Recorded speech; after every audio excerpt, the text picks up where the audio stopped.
Well, how about this? We have Katie Woo on the line, Cardinals reporter, new Cardinals beat writer with The Athletic. So we're going to talk a lot of baseball, but also to welcome her here to St. Louis. Katie Woo, how you doing? Hey, guys. How are you today? We're doing great. Hi, Katie. We're doing fantastic. So first off, and we're going to talk a lot of kind of hardcore baseball, but tell us, for people that don't know, where are you from? Where did you go to college? Where were you working before you got the job of covering the Cardinals here? Sure. I'll try to make myself not sound too boring. I'm originally from Northern California. I grew up in a little small suburb right in between Sacramento and San Francisco. I went to Arizona State and graduated in 2018 from their journalism program. And then after graduation, I went right into the now defunct Major League Baseball reporting internship. So I worked at MLB.com as an associate reporter, so under the lead beat writer for the San Diego Padres in 2018. And then after that, after the internship ended, I stayed with MLB Advanced Media, and I spent 2 years covering the minor leagues for minorleaguebaseball.com. And as you can imagine, that 2020 minor league season that didn't exist made that job quite difficult. So I just kind of was freelancing, and I picked up a part-time role at NBC Sports Bay Area focusing on Giants and A's. And I don't really know how this athletic job happened or why or when, but you know what? I found out I was going to be taking over the beat in the middle of March, and it's been quite the ride since. So that's kind of where we are now. It's been almost a month of me being on the beat full time, and it has been a very surreal experience. How'd you get into baseball? Did you like baseball as a kid? How'd you get into it? You know, that's such a funny question because I get it asked a lot, as you can imagine, and I can't ever really pinpoint why. It's just always been in my life. I mean, when I was a kid, I was the first child growing up, and I think my dad really wanted a boy, and then he got a girl, and he was like, I'm just going to make her like sports, and it'll be the best of both worlds. So we watched baseball every day. We watched Giants, we watched A's, we would watch just random Sunday afternoon games. And, you know, I have this annoying need to always be right. And so does he. So we would battle back and forth on the trivia questions of baseball games on who could answer them and who was going to be more correct or who had the better argument. And for whatever reason, that just stuck with me. And as I continued to grow up and go into my career, I realized how much I love writing and how I love telling these stories and framing it for the audience. So because, you know, we all share the same thing, right? We all share the same passion for the game. So being able to be that bridge and that connection for fans to their favorite team is something that's really cool for me. We're talking with Katie Woo. Speaking of passion for the game, so I'm following you on Twitter, and you have a lot of fun on Twitter. You're a great follow. And I'm wondering what you thought about St. Louis and Cardinal fans before you got here, or what you knew and what you think now. Now, I've been here for 13 years, but I'm not from St. Louis. Cam is born and raised in St. Louis. And I'm not just saying this because I've lived here 13 years. I think this is the best baseball town in the country because they love baseball. I know when you post a lineup, you're getting all kinds of crazy comments and replies on Twitter. So what did you think of baseball heaven in St. Louis before you got here? And a month in, has that changed at all? You know, coming in, I had never been to St. Louis. I had barely been to the Midwest ever in my life. And everyone always told me, I predominantly covered, if it wasn't the minor leagues, only California teams. But everyone that I talked to said, this is a huge market.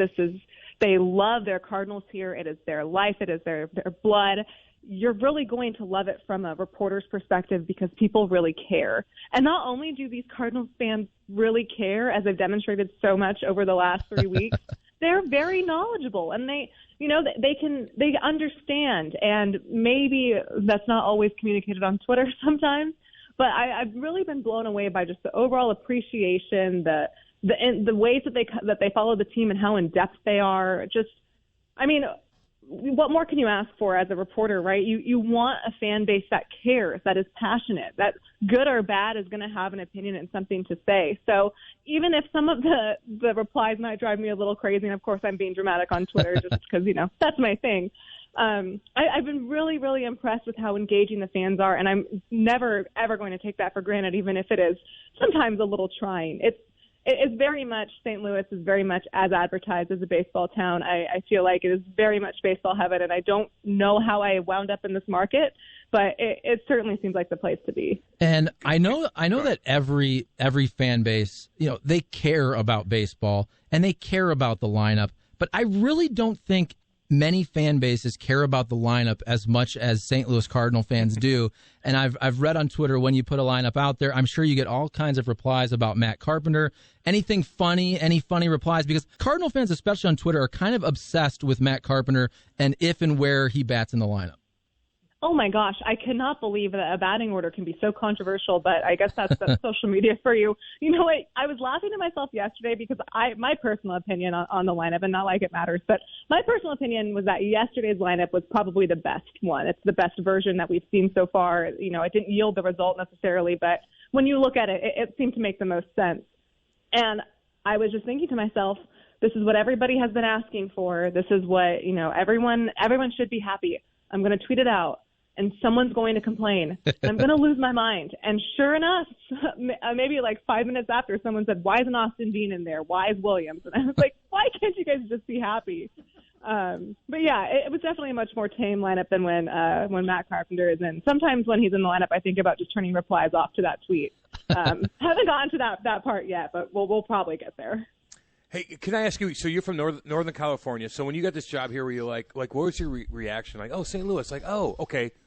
Remember on the baseball, because we all know, were you like, okay, oh, all right, where do I live? Is it a lot cheaper than Northern California? You could probably build a mansion here compared to what you have to pay up there, so that's kind of nice, right?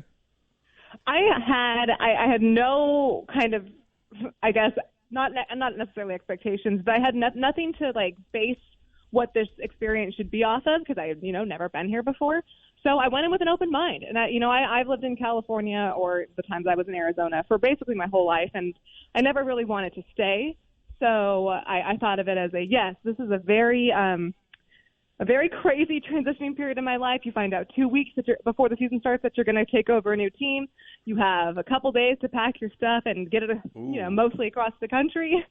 So I didn't really have time to process. I just went in with an open mind, and I think the way life works, not to get like super like in depth in any of that. No, we like that. You're good. You're good.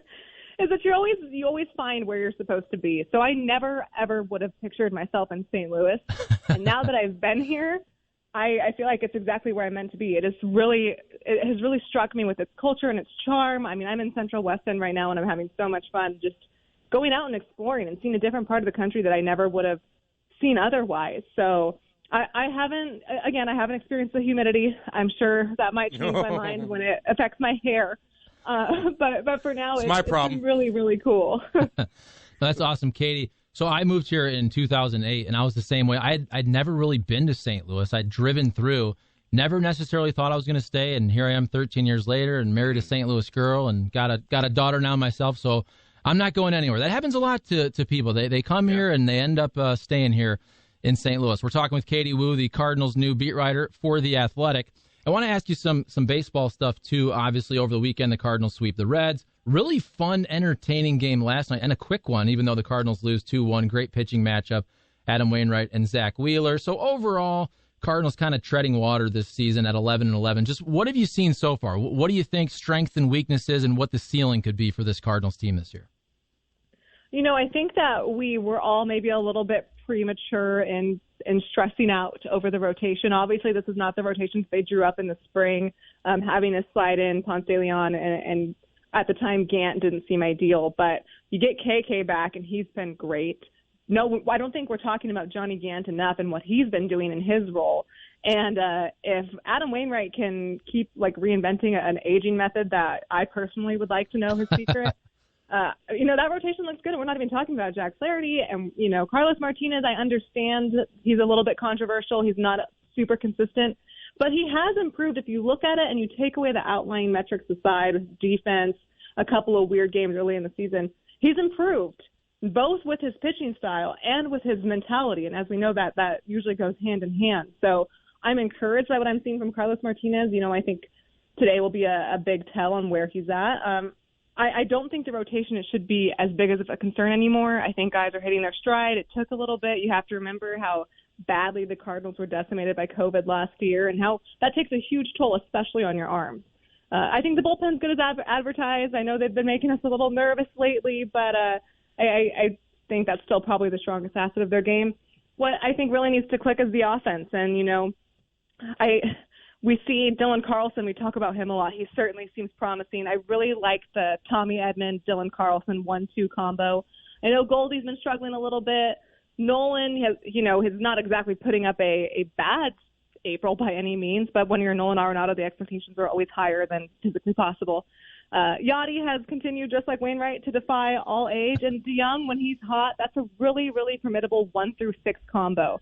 Now, the outfield is always going to be a concern. And I think that if it continues to be a concern, if there's no one kind of comes out and runs that opportunity, I know they're going to get Bader back soon. I would imagine they do something before the trade deadline to improve that. So that's what I think an overall synopsis is probably keep your tabs on the outfield. And, hopefully when Miles comes back, that rotation gets even better. We're talking with Katie Woo, the Cardinals' new beat reporter for The Athletic. You mentioned Yadier Molina, and I'm wondering what your thoughts about Yadi.